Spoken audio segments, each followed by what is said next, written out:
So when I was in Las Vegas, you know, I got a big deal with this company, and had got crazy money from this company. I was a teenager with a lot of money. Then I had my own home, all my own responsibilities. I was living on my own. I've been taking care of myself since the age of 16. So once my father came back into my life, he wanted to tell me, he was looking at me as the same little boy that he left. Right. And I was a man because I had been on my own since the age of 16. So things was a lot different. We didn't see eye to eye. Right. And then, you know, my dad thought, since he taught me boxing, that, you know, basically when I became extremely wealthy, that I shouldn't do for my mother because they didn't see eye to eye. He was like, I was there for you. I taught you everything. But now my father, he got the same vision that I got. We're on the same page now, where I told him, you have to respect me as a man, you know, because I'm no longer a boy. And now since we're on the same page, everything is full and smooth. He understands now. At first, I don't think he really understood because, like I said before, when he left, I was only 16. When he came back, I was 21. Right. Does he feel like if it wasn't for him, you wouldn't be who you are? Well, my dad, yes, my father, he feels that way, but my dad must realize it's up to me to go in there and fight. It's up to me to make sure I got good defense and good offense. Because there's a lot of fathers that may be great, but their sons may not be great. It's like my father, he was a good fighter, but there's a difference between being a good fighter and a great fighter. Everything that my dad installed in me, I can go out there and do it. I can execute it. Right. What my father has taught to me, I can execute it, but he couldn't execute it. And that's the difference. And I really think that, you know, I love my father unconditional, but I think that my father felt like if I didn't have him in my corner for so many fights, that I wouldn't be victorious. And I didn't have my father in my corner for probably over a decade, and I still was winning without him. Right. So now, changing the subject for a minute, they said here that you was on Dancing with the Stars. Absolutely. Now, you know, I mean, I never seen, I never seen you do the Dougie. You know, I'm not going to get into that right okay. now. I'm not going to get into that. But on Dancing with the Stars, though, I heard that you was doing your thing, mm-hmm. and you was putting it down. Now, was Dancing on the Stars harder than training? It's rough. It's rough. But it's like being outside the box. You know, it's about. Right. I truly believe in being outside the box, taking chances, doing something new. You know, and was it fun? It was a good experience. Something different. It was a very, very good experience. Actually, that was for the Ricky Hatton training camp. You know, I was doing Dancing with the Stars. Kind of rough. There was a lot away from it, but it was cool. Well, what about now this cameo? You did the blockbuster Think Like a Man 2. Any of y'all seen that? You know, I know you're doing the dance, and now it's the acting. Is acting coming or what? I don't really know. I'm getting a lot of calls, but I don't really know. You know, I like to be behind the scenes. Just like, you know, with my company, Mayweather Promotions, you know, I have a lot of fighters that's under my banner, but I prefer, you know, when it's time for my fighters to shine, you know, I let them shine. I stay behind the scenes. When it's my time to go out there and do what I do, then, you know, I make things happen. Right, right. And, you know, when I was up at your camp, me and Paxton was up there, and I must say this in open audience so y'all know. I have watched people train. I train myself, you know, but my training has changed since I left the Floyd Mayweather money team camp, because his level of training and discipline is unreal. Now, I'm going to tell him what I seen that day. He came in, said, "What's up?" Got himself together, looked in the mirror, said, "Not bad."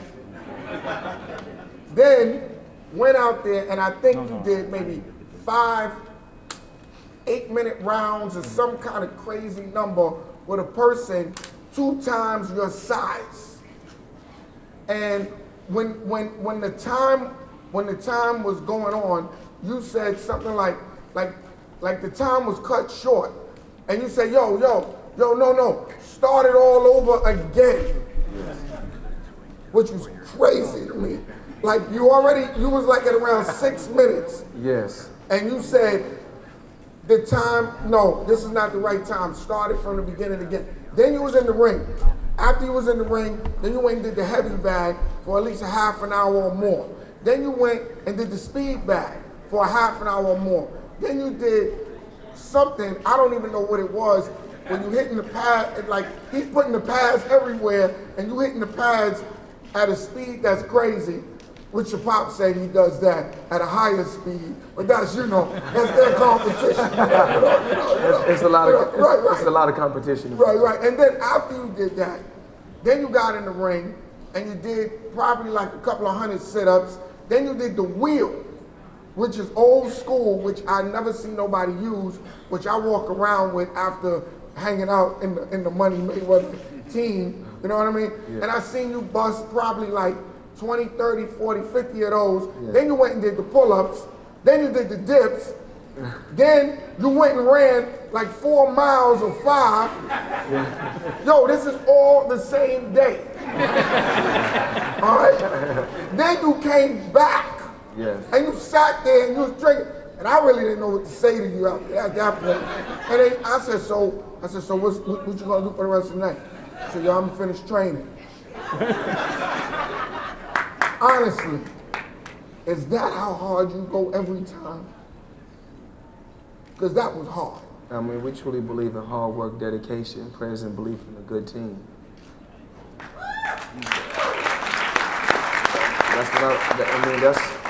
That's what I believe in. I just truly believe in pushing myself to the limit. I feel that another boxer, he's going to come to the boxing gym. He's going to box 6 rounds, 3 minutes. Sometimes if I got a sparring partner that's being disrespectful, sometimes we fight to the death. That means we fight with no bell to whoever quit. Wow. And it's like I said, it's about laying my legacy. I didn't get this sport my whole life to say there's another fighter that's better than me. And you hear different things about, of course you're gonna hear different names, like you hear Manny Pacquiao and you hear different names that Floyd is ducking and dodging different opponents. You just hear, you hear these different things. And the only thing I always say is, with anything, I believe in being fair. With everything is on being on an even playing field. Right. And it's about, if I'm the face of boxing, or I'm one of the biggest faces, just in entertainment or in sports. No, you are the face of boxing, bro. Yes. Let's but it's about cleaning the sport up. It's about cleaning the sport, because no cheating with the drugs. So I believe in saying random blood in your intestine, but now that that guy is in a rough position after losing to Marquez, a guy that was that was cakewalk for me. Right. Marquez was cakewalk for me. Real talk, come on, clap, know. I mean, everything takes time. A lot, like I said before, it's not about working harder. It's about working smarter. Right. It's about it takes brains to want to surround yourself with brains. That's why I have the biggest deal. I have the biggest deal in sports history. We can, men lie, women lie, numbers don't lie. So right. All you have to do is go to Forbes, and you can see that numbers don't lie. But I didn't do it by myself. You got to get a team. I done it with a team, but the fans, they come first. They come first. Do you feel? See, it Pax, it's kind of hard because I know we got Money Mayweather here, and there's so many things that I want to talk about. I wish we had more time, but I gotta just ask you this one question, which I think is real. It's 2 questions. What's your biggest struggle? What is the struggle that you deal with more than anything in your life? No. I want to take my time to answer this. I don't really want to rush, so just let me think about this. it's more, I have different struggles. As far as, that, my mother, she's getting older. My father, he's getting older. My Uncle Roger, his vision is not like it once was. And it's just that my team is I have so many smart people that's around me that I want to take to the next level, but I cannot rush. I must take my time. Because I truly believe if you take your time, you can get it done right. But if you rush, you tend to stumble. So, but the struggle is just that you want the best for everybody that's around you. And when it's right in front of them, they don't take advantage of it. So it hurts my feelings. I feel like I'm in a position to make basically anything happen. So I want the people around me to take full advantage of being in the position that they're in.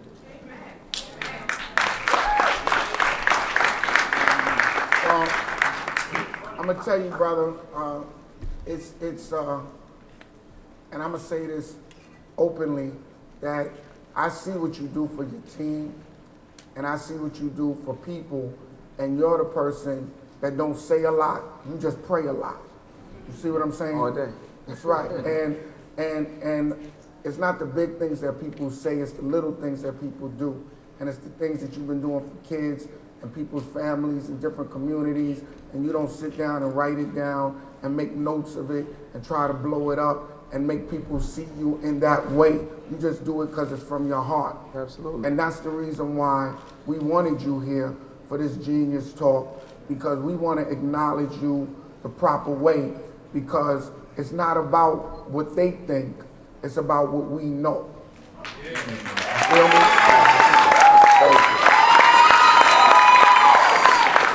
So, what I like to do is, we wanted to surprise you with this, and we wanted you to know what this is about here. And I want to say it correctly because it's really important that people know. All that you do, man, this is a community engagement award, which is, this is behind the BET Experience this year. We added a new component to the BET Experience Community Impact Award, honoring organizations and communities and people that do outstanding work and outstanding service, not for publicity, from the heart. And this is since 2007, Floyd Mayweather Foundation has served underprivileged children, youth, with countless financial donations, free boxing camps, back to schools, turkey drives throughout the city of Las Vegas, Nevada, and abroad. And I would like to ask the Community Impact Award correspondent, the one and only, matter of fact, I want to take it to the next level, the Congresswoman Sheila Jackson Lee, to come up here and please present an award to my brother, the one and only Mr. Mayweather. Ladies and gentlemen, Dougie Fresh, it's good to be with you. My words are simply few. A lot of people think that the old days were the Civil Rights Movement and the March on Washington, but we are celebrating the 50th year. You embody the progress that we have made. We are so grateful for your service, and more importantly, we're grateful for the pathway that you're plowing for children. Thank you for the impact that you've made all over America. Isn't this great? Floyd Mayweather.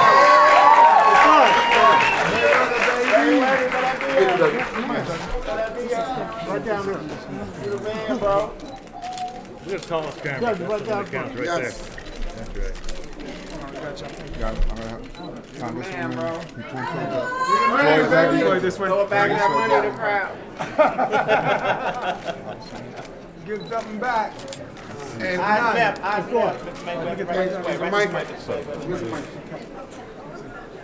ladies and gentlemen, this is too short. Floyd, why don't you say a few words for us? You got my mic on. Oh, there we go. All right. Let me sit this over here. I want to thank everybody. First I want to thank BET, because actually I never, for years and years, I always kept my fingers crossed and wanted to receive an award from BET I never did, you know, and this is my first one. So, you know, I received it in LA, so I have to put it up in my LA home.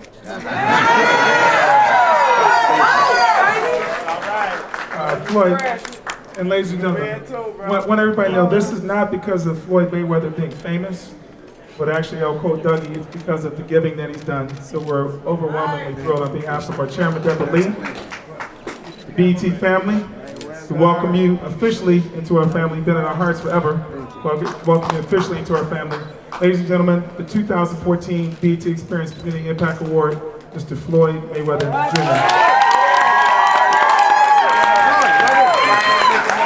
So we have to go, but Floyd, I know a lot of times people ask for rematches, deserving or not, but the rematch we're going to ask on this one is to have you come back and participate with the Genius Talks again, because you're a genius, and it wasn't enough just to do it once. We didn't have the time we really want. So we're going to ask you now for a rematch to the Genius Talk. Yes, next year. Thank you. Thank you.